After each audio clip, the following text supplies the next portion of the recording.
Oh,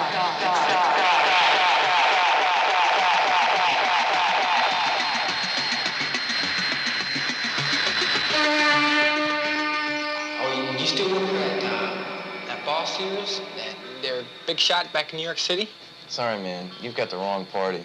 You mean you never used to drive this big old Mercedes? Thank you guys so much for agreeing to be here.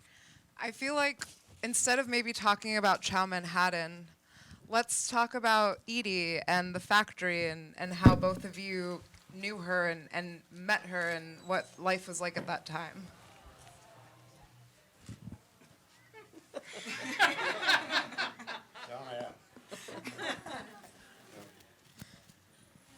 Who goes? Go. You go. Go ahead. Go ahead, my dear. Is this working? You met her first, so you should go first because you have this senior. You met her in Cambridge. I did not know her in Cambridge. You see? See? Here we go. See? Everything is wrong. I know. No, I didn't. Okay. I knew her friends who brought her to New York, but I did not know her in Cambridge. Okay, so you had mutual friends in Cambridge. Wrong. No, not even. Okay. I know that.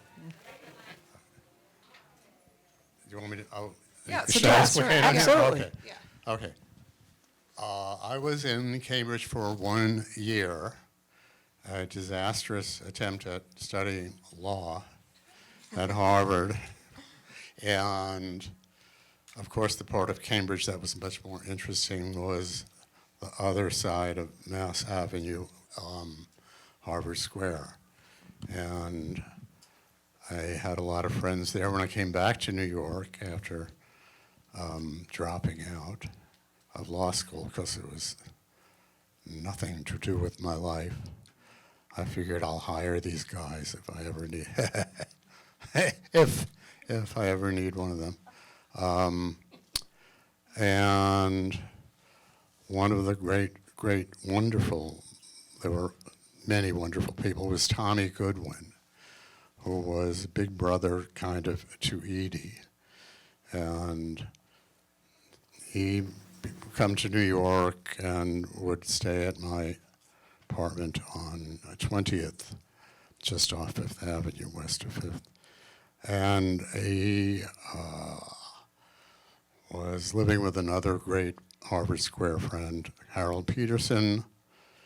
No, he wasn't. Okay, Harold Peterson was living with an old friend of mine from college at the University of Pennsylvania on the Upper West Side, and there was a call from Tommy. We just drove in. I didn't know who he was. So I went up there because Tommy would be staying at my house. And like everyone else, I was in love with Tommy Goodwin, if you could ever. There's not too many pictures of him, but he was really wonderful. Okay. He had with him Edie Sedgwick and Genevieve Charbin, who later married Bennett Cerf's son. And she's in many of these books. She was a friend of everyone's.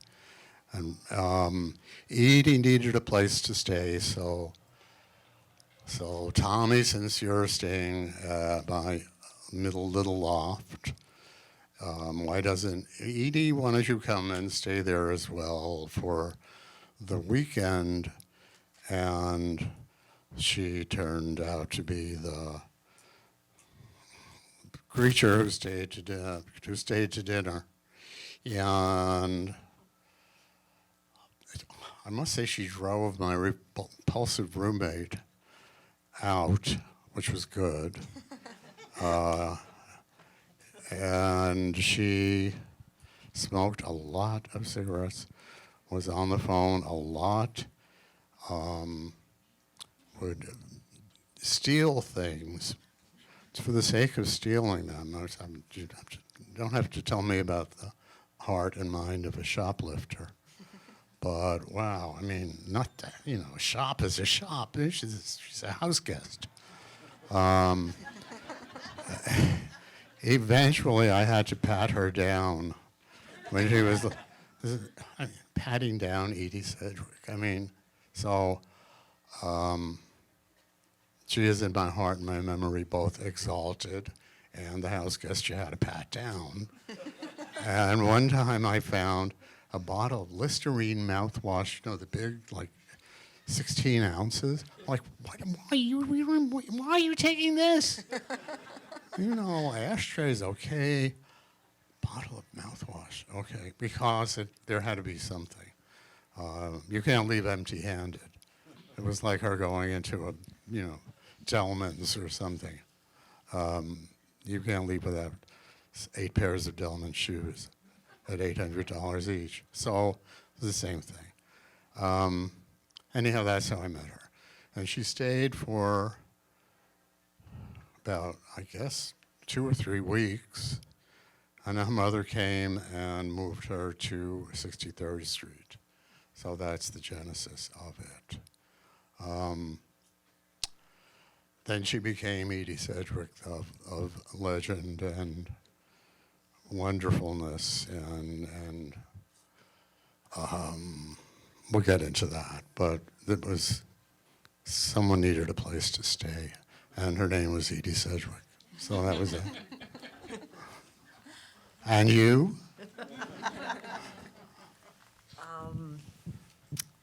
I was going to do a film with Andy. Andy wanted to do a film with me about my experiences in a notorious youth jail in the South Bronx known as Spafford Street.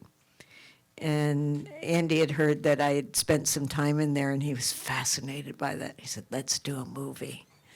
So I said, cool. And we were going to make a movie. And Chuck, Andy, and I were threshing out what it might be about and who might be in it.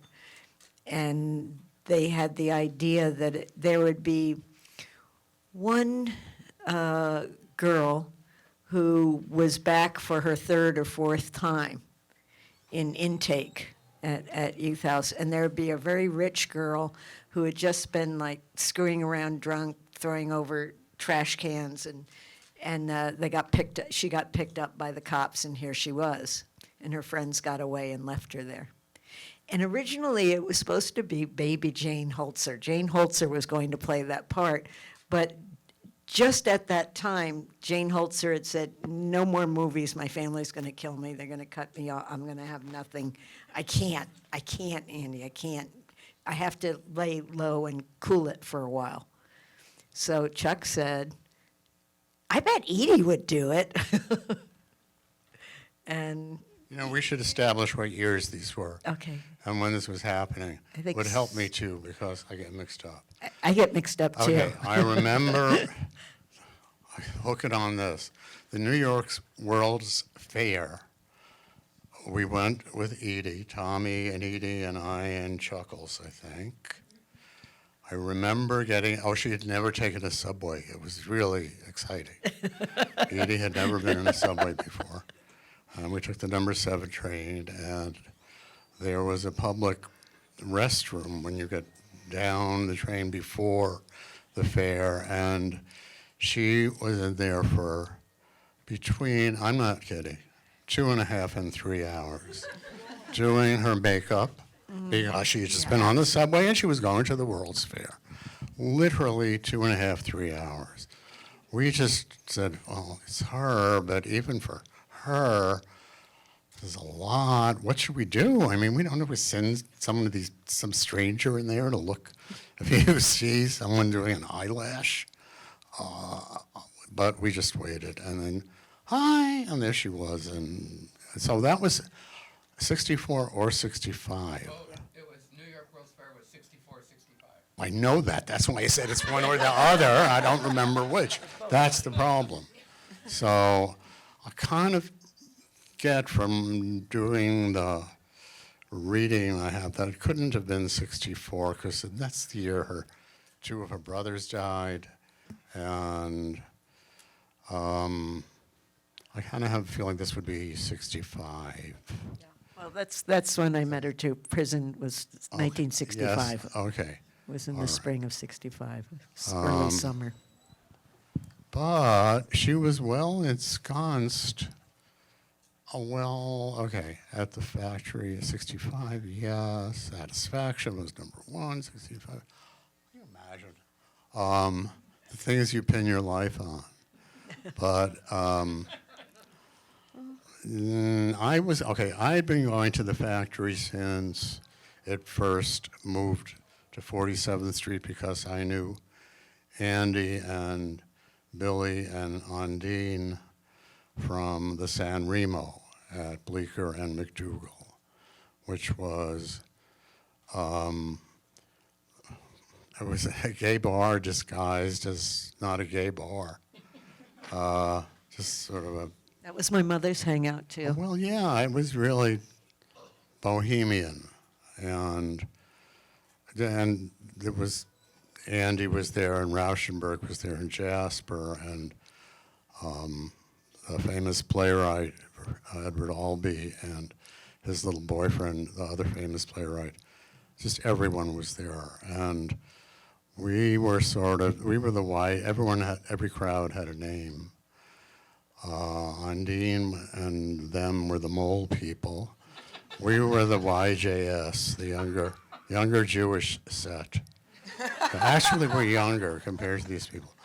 And Andy would sit with Ondine and Billy, and then you all sort of become family. And the owner, I guess the widow of the owner, was a ferocious sort of, an 8.5, the big woman who dances on the beach. She looked like her. You all know what I mean. And she walked from table to table to make sure nothing gay was going on. Like, yeah. There's just windows on all sides on Bleecker and McDougal. No, it was not a back room. It was just like a village bar. And so I had been at the factory, and then I had a job, Liquor Store Magazine, which was at 47th Street and 44th Street and 2nd Avenue. The factory's at 47th, so I went there on my lunch hour. That was 62, 63. So this is all kind of pre-65, 66, year of, I guess, great explosion. I think, yes. I think my year was more 65, 66. I was at the factory at the time Edie was. I came a little bit after her, and I left the factory a little after her. I was there a bit longer and came a little bit later. And what was your experience of that time, Bibbe? Well, everything he said, the San Remo and Billy and Ondine hanging out there, but there was also the Lower East Side and all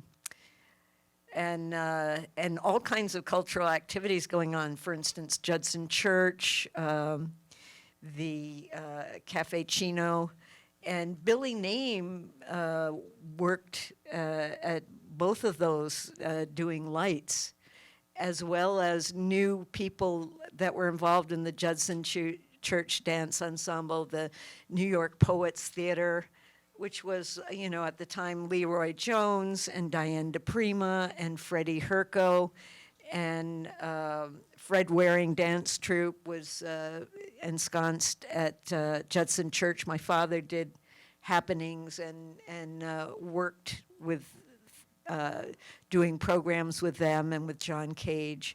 And all this was going on at that time. My mother and I lived on East 6th Street between C and D, and Freddie and Billy were often on 5th Street, I think, between B and C at one point. Wow. And my mom knew them because she was also on that scene in terms of being an addict and being a speed maniac and on the scene that way. My dad knew them all because he did happenings and performance and art pieces and used people like Freddie Herco and knew Billy. So these were all downtown family and downtown artists, which is kind of different when you're thinking of like the Warhol days. of Union Square and Max's Kansas City and Studio, and the partying and Liza Minnelli.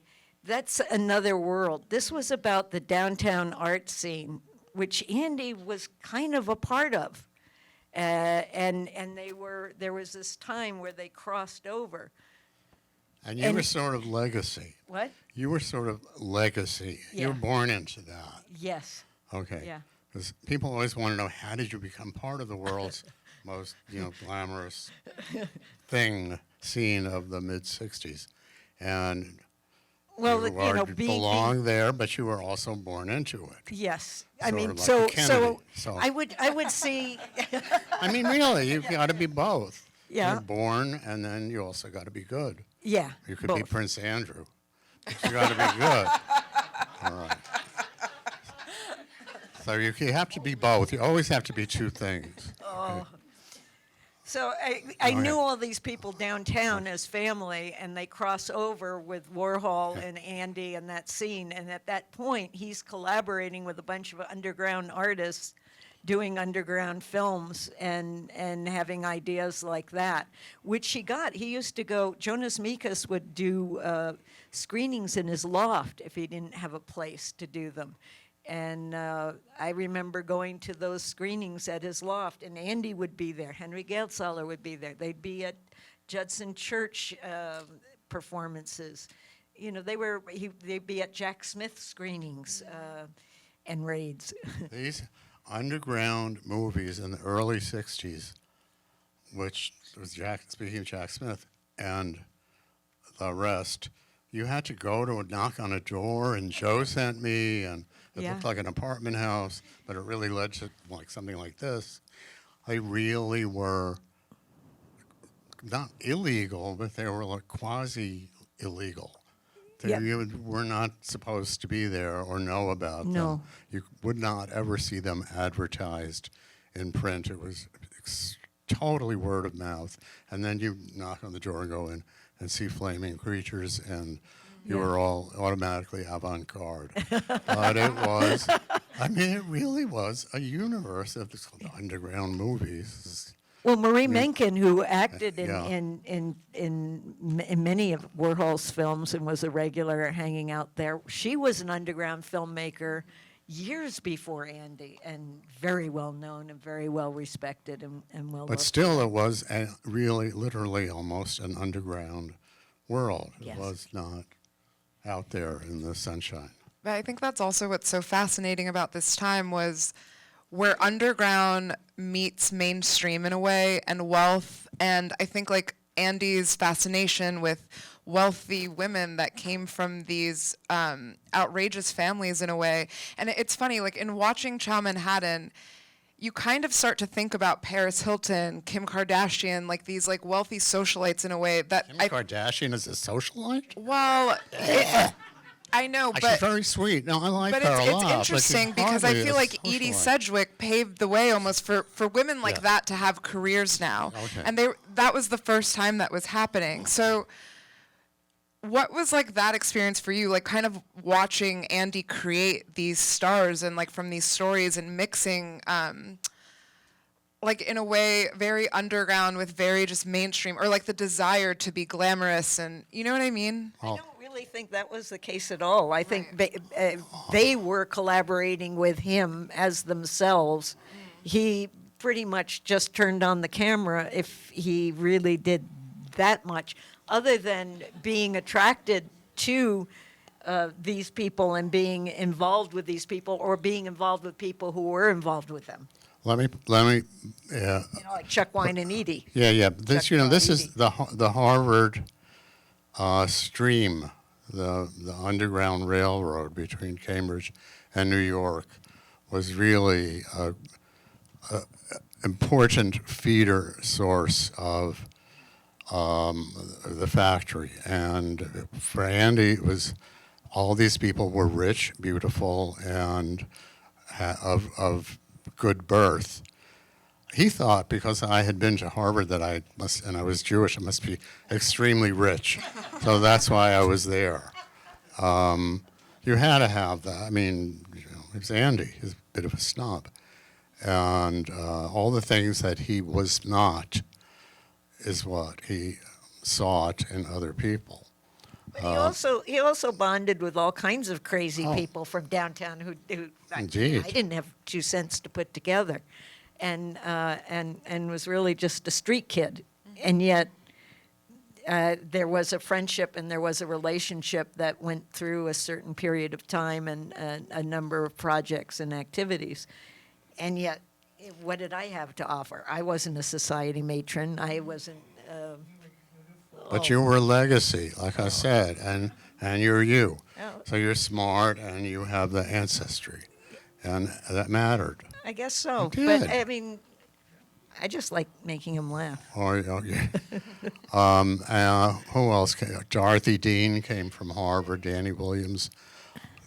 Lots of people. It was a subgroup within the factory of rich, beautiful, educated, aristocratic Well, that's also lunatics. And Catholic too. I forgot to say. Almost everyone was Catholic. well. at They the also factory. they also bring in all the stories of the terrible decadence and degeneracy of all the terrible things that go on in the factory when there was really I'm It's never appealing to Catholics. Well, exactly. It's Very from well, that yeah. point of view, from that sort of bourgeois, sort of very straight, square point of view, that was really just a horrifying place and time. But there was absolutely nothing going on there that wasn't going on much more intensely and much more seriously in other places. And I always found Like it what? rather calm respite. Like what? Oh, like shooting galleries and downtown scene, okay. and there was some real rough places going on there, and Times Square, and I mean there was some rough stuff going on, and the factory to me was always very calm and Genteel. sort of Yeah, it was. exactly. Yeah. It was I would go, I would get taken not for a place lunch. of danger No, exactly. That's at what I all. mean. Yeah. At all. I mean, unless But then, danger was not getting into the right limo. or that. This is what you had to worry about. But also, like, not getting caught up in the drugs and the drinking and all of that kind of existed, or was that not your experience of it? Drugs and Drugs. alcohol were ubiquitous. They were Yeah, all of over the course. world. The world was we're only human. exploding with drugs. I mean, you may be nothing aristocrats. nothing at the factory that happened at the factory wasn't I mean, the factory was just part of what was happening in culture in New York City, in the art underground at that time. There was absolutely nothing extraordinary about the drug use at the factory. As a matter of fact, I found it very mild. It was, really. It was. Yeah. Yeah. I'd love to open it up to some questions from the audience. We have time for a few if anyone has any. Yeah. I have a question. So between the Flexus movement, Bibbe, that Yeah. Al has such a integral part of, and Danny, your MC5 and Stooges integration, how does that overflow into factory? The Stooges, it's a small world because, And also Al Hansen. Yeah. okay, I was so in love with Lou that I would write bad checks to get on airplanes and follow the Velvets around tour. And one weekend took me to Ann Arbor. And I went because they were playing at the Velvets were doing the plastic at the the underpants, as we called them, were playing at the Student Union at the University of Michigan. So I went there, and they were setting up, and I walked in, and someone had cornered the students, had cornered poor Andy, and wanted to interview him for the student newspaper. And he saw me and he said, he can answer the questions better than I can. He'll know everything. Why don't, and he gave me the mic that they had given him. So, yeah, There I you mean, it have it. wasn't like, what are you doing here? Or you weren't on the bus, or how did you get here? We're surprised. It was just like, oh, here's a familiar face.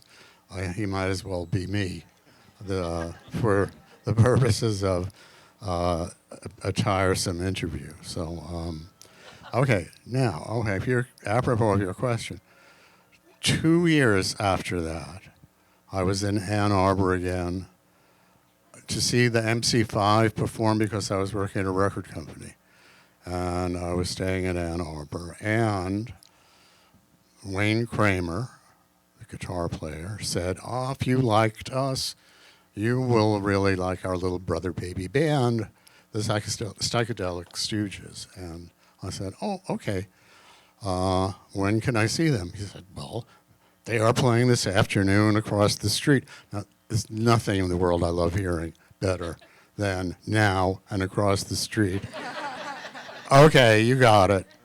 At the very same place I wrote a $30 bad check for to fly to Ann Arbor to see the Velvet Underground 2 years before that.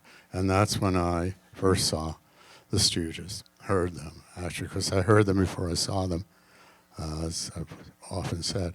And there you go. So I don't know. God put me there both times. Al Hansen, Flexus. Most of the stuff that was happening in the 50s, Art Underground in New York City, was pre-Flexus. And all the same people who wound up doing Flexus were all doing happenings and performance and all kinds of art experiences and experiments and intermedia in New York City in those years. And Flexus starts really around 62 in Wiesbaden in Germany. This happens to be the 60th anniversary of it.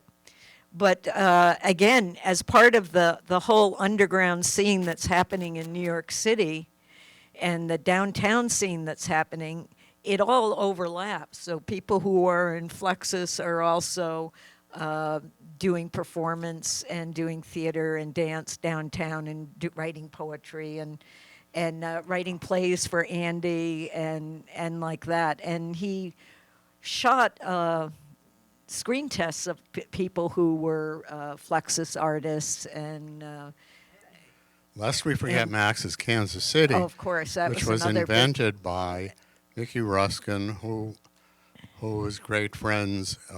His work he collected, instead of them having to pay their extraordinary liquor bills, were abstract expressionist heterosexual alcoholics, who were the core group at Max's Kansas City.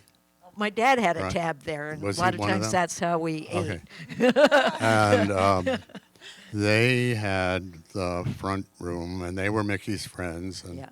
you know, there was the John Chamberlain crushed car when you walked in. And then Andy, they were going there before they moved, but then when the factory moved from Yeah. 47th Street to Union Square, Max's was really, a few feet away. So they really had a presence there. And Max's became, it was the elite of art. We can get rid of the abstract expressions, heterosexual alcoholics, and then the next generation, and poets, and music, and just about everything. So it was, I think, the last place in New York that could be one place where all these people could be together. Then New York got too big, and you had to have bigger places, and it was time for Studio 54 and stuff. But Max's was the last place where you could crowd so many elites from so many different universes into one place, where none of them ever paid the bill. And so he had to go out of business eventually. We are out of time. We have another screening, but thank you so much for being here and for sharing It's our great pleasure. stories. Thanks Wait, for I have coming to. out. Wait, I have a postscript, and Okay. I do, because you've all seen the pictures of Edie dancing at the factory with some weird-looking guy who sort of looks like a leprechaun. And this was Donald Lyons, who was my best friend, and her best friend. And this was from Edie Girl on Fire, and he actually was interviewed. And he said this is the last thing. This is like at the end of the book, where sort of the end of life and all that. And when I knew her, she was not of this earth. She was indeed never of this earth. She was born of madness and suffering and declined into madness and suffering. But she had a period when the sun shone for her, when life was smiling and she was smiling with it. So that's a good thing to say about Edie. But also, you know, in the movie at the end, she is smiling in that bridal costume. And she was really happy, and I do believe, rather than saying she was exploited for that movie, that she really was in charge. The movie is really directed by Edie, my opinion. Thank you all. Thank you so much.